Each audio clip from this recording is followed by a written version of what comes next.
Assalamualaikum warahmatullahi wabarakatuh. Alhamdulillahilladzi hadana li hadza wa ma kunna linahtadiya lawla Allah.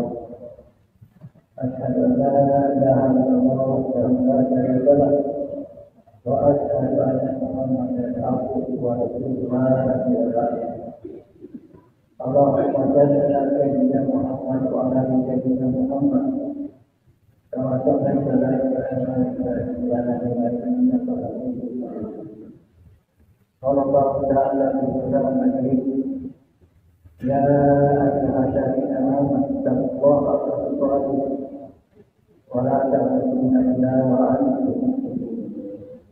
Wa qala Inna Allah wa malaikatahu yusalluna 'alan nabi ya ayyuhalladzina amanu sallu 'alaihi wa sallimu taslima. Jangan lupa Allah.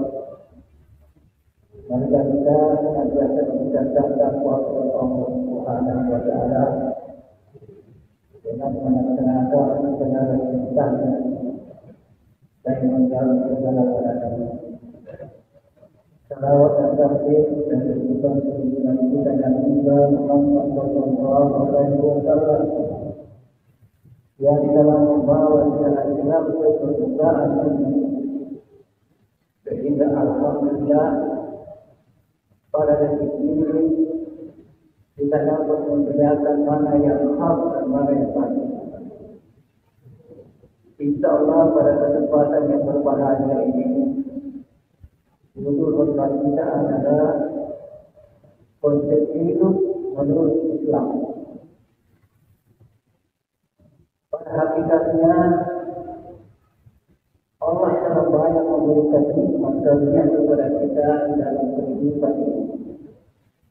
Hamparan bumi, hamparan dunia yang penuh dengan bermacam-macam tumbuhan.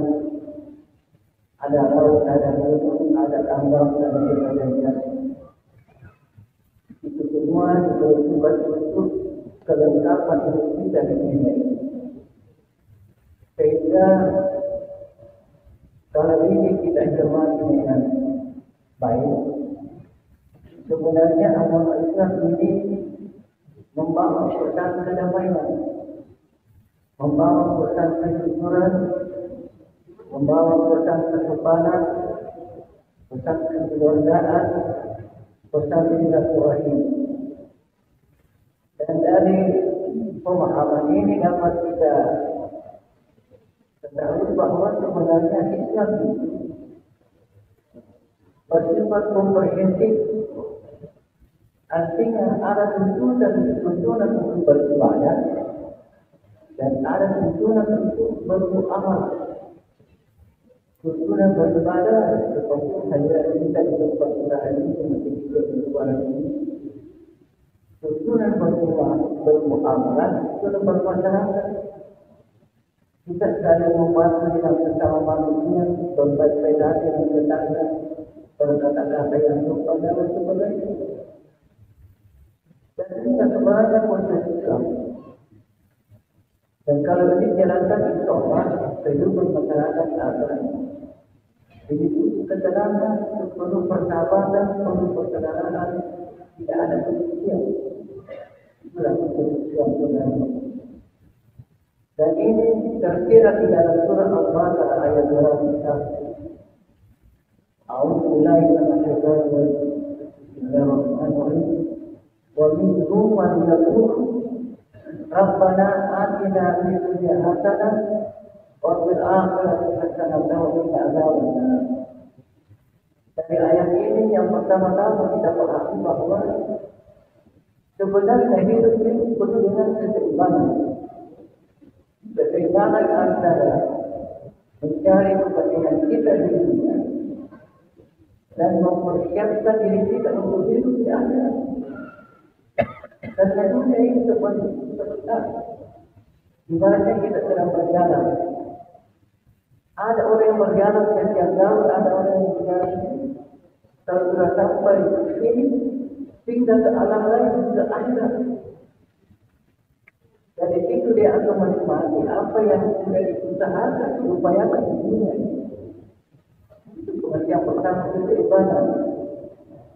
Kemudian berikutnya, pengertian berikutnya bahwa jangan terlalu memperhatikan kepentingan dunia. Sementara sepertinya kepentingan akhirat ini tidak ada lagi. Dan ini banyak kita lihat di era yang sangat kompleks yang modern sekarang ini, dan ketika melihat persaingan di mana-mana, persaingan di bidang perdagangan, persaingan di bidang menempati tempat-tempat kantor dan sebagainya. Dan kadang-kadang persaingan itu menyebabkan orang tidak mengerti hakikat daripada Islam. Sehingga karena persaingan ini benar, tidak ada lagi tempat satu, tidak ada kejujuran, tidak ada rasa persahabatan. Itu yang terjadi kalau kita ikuti di perkembangan di dunia menilai. Itulah makanya diingatkan oleh Allah di dalam beberapa surat. Wa hayatud dunya illa mata'ul ghurur. Sebenarnya kehidupan dunia itu kehidupan menyenangkan, tetapi malah lainnya. Siapa yang tidak sadar kalau banyak harta? Siapa yang tidak sadar kalau tidak memiliki tempat yang penting di kantor kita? Tapi kadang kalau orang tidak sadar, kadang inilah melalaikan dia mengingat kepada Allah Subhanahu wa Ta'ala. Dan itu dengan harta yang berlimpah. Sehingga waktu harus untuk mencari harta mencari rezeki. Begitu pun itu tempat-tempat tertentu di kantor, apakah kantor pemerintah atau kantor swasta. Persaingan juga sangat berat. Tidak ada lagi rasa-rasa kekeluargaan. Ada satu riwayat ini terjadi di zaman Rasulullah. Seorang sahabat bernama Sa'labah. Sa'labah ini pekerjaannya menggembala domba. Pada saat dombanya masih sedikit, gampang dikendalikan, masih sering ke masjid, selalu betul-betul di masjid. Satu saat dia meminta bantuan kepada Rasulullah SAW supaya didoakan agar dombanya berkembang biak tambah banyak. Beberapa waktu kemudian dombanya memang bertambah banyak, tapi selama bertambah jauh dari masjid karena sibuk mengurus domba. Inilah dunia. Kemudian ada lagi yang terjadi masjid yang dialami oleh Raja Namrud. Namrud ini kaya, berkuasa. Begitu berkuasanya sehingga dia membuat patung-patung sebab sebagai kekuasaannya. Karena dia menganggap dirinya Tuhan. Sudah keterlaluan dan kemudian karena banyak hartanya, kemudian berkuasa, dia menganggap dirinya Tuhan. Tidak lagi ingat bahawa saya ini diciptakan oleh Allah Subhanahu wa Ta'ala. Inilah dua hal yang mempengaruhi persepsi manusia. Kehidupan masyarakat dan kehidupan negara. Jangan cuma dari Allah. Kalau kita tergiur dengan dunia, karena memang banyak sekali daya tarik di dunia. Banyak ini. Kalau kita minta dengan puluhan tahun yang lalu, sekarang ini betul-betul kalau kita mengikuti perkembangan dunia, rasa-rasanya 24 jam tidak cukup untuk mencari harta. Padahal kalau kita turun ke dunia, semakin tinggi merasa cukup. Dan ingatkan oleh Allah dalam salah satu ayat, la in syakartum la azidannakum wa la in kafartum inna adzabi lasyadid.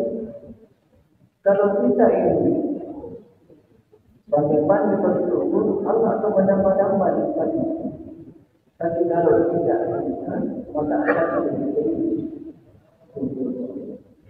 Dan ini penyakit manusia yang kadang-kadang tidak mau memahami ajaran Islam yang mulia selalu mencari yang lebih padahal tidak ada. Maksudnya, saya sering mengandaikan mencari harta itu atau mengejar surga itu sama dengan mengejar bayang-bayang.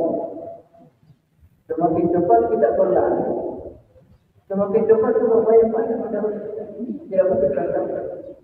Jadi itu pernyataan. Saudara, kalau rasa syukur tidak ada,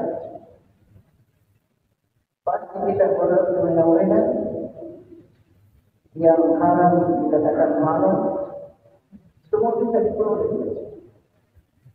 Karena rasa syukur tidak ada, karena ini selalu mendapatkan yang lebih baik. Itulah sebabnya seorang negarawan dari India bernama Mahatma Gandhi. Mahatma Gandhi mengatakan sebenarnya di dunia ini cukup untuk semua orang, tapi tidak cukup untuk satu orang yang serata. Kalau rasa syukur tidak ada, dunia itu akan serata. Dapat satu maupun dapat dua maupun tidak maupun lain. Begitu seterusnya. Kapan berhenti tidak? Setelah dia mati. Dia tinggalkan apa yang dia pegang-pegang, bukan saja. Jadi begitu.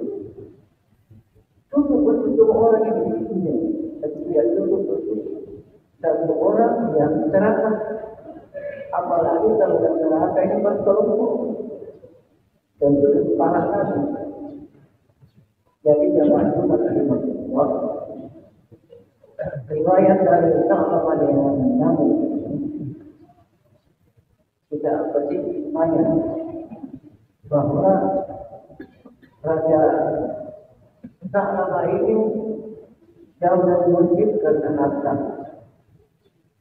Kemudian Raja Nabi juga ini jauh dari masjid karena harta dan kekuasaan.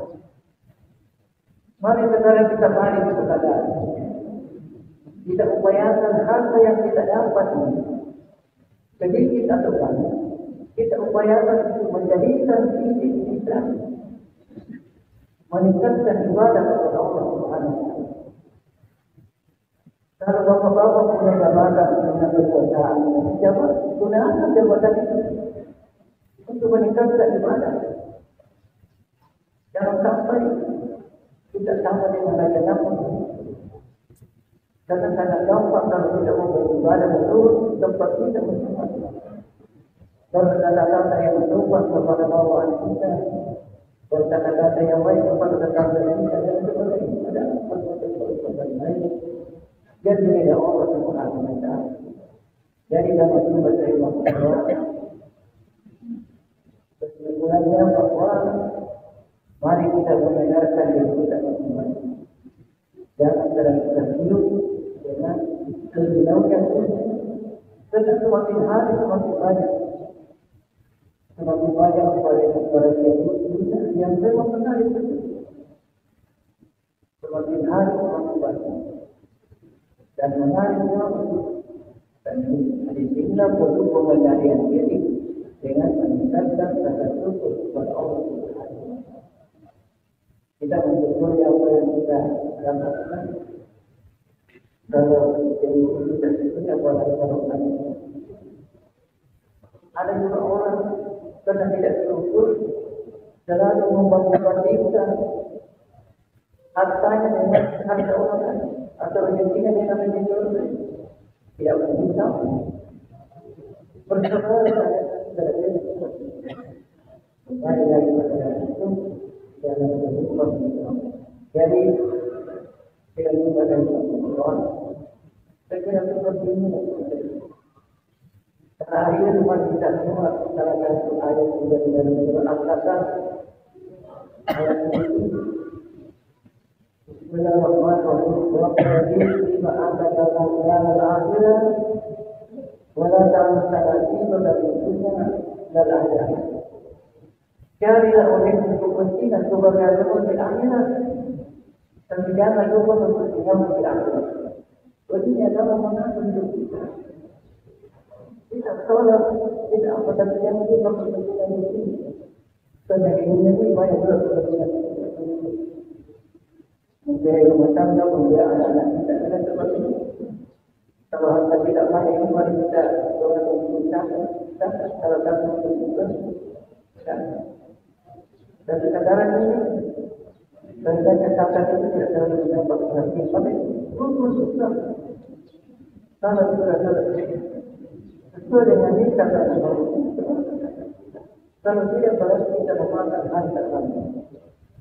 Saya kira yang dimana itu Allah kita mudah-mudahan banyak dari kami para Allah dan banyak banyak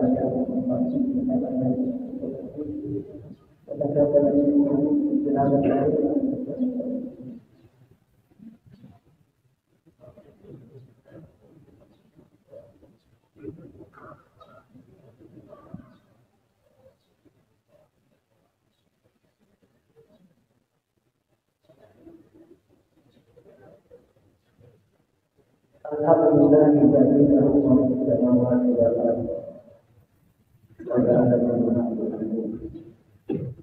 Asyhadu an la ilaha illallah wa asyhadu anna Muhammadan abduhu wa rasuluhu. Allahumma salli ala sayyidina Muhammad wa ala sayyidina Muhammad. Kama sallallahu alaihi wa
sallam.